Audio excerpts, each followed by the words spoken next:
దగ్గర నుంచి ఎవరైతే వరప్రసాద్ గారు మోటార్ వెహికల్ ఇన్స్పెక్టర్ ఉన్నారో ఆయన దగ్గర నుంచి 50,200 రూపాయల అనాథరైజ్డ్ క్యాష్ దొరికింది. ఆ క్యాష్ని మేము మీడియేటర్ సమక్షంలో కూడా స్వాధీనం చేసుకోవడం జరిగింది.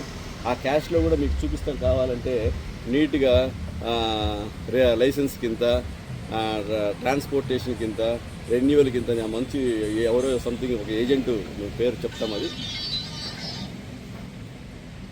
వాళ్ళందరూ డీటెయిల్గా మంచిగా రాసి ఆ అమౌంట్ని ఆయనకి ఇవ్వడం జరిగింది. అంటే ఇక్కడ వీళ్ళ సిస్టమ్ ఏంటంటే రోజుకి ఎన్ని రిజిస్ట్రేషన్లు అవుతున్నాయి, ఎన్ని వెహికల్స్ రెన్యువల్ అవుతున్నాయి అన్నీ రాసి సాధారణ ఏజెంట్లు ఎవరైతే వాళ్ళకి అమౌంట్తో పాటు ఆ డీటెయిల్స్ కూడా ఇస్తుంటారు.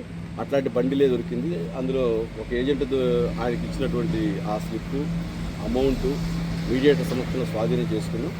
ఇంకా సెర్చెస్ కూడా ఆయన ఇంట్లో కూడా సెర్చెస్ నడుస్తున్నాయి. ఏదైనా అప్డేట్ ఉంటే మీరు చెప్తాం. ఎంబీఏ గారి ఇంట్లో కూడా ఖమ్మంలో సోదాలు నడుస్తున్నాయి. ఏదైనా అప్డేట్ ఉంటే చెప్తాం. ఓకే, పెట్టేసి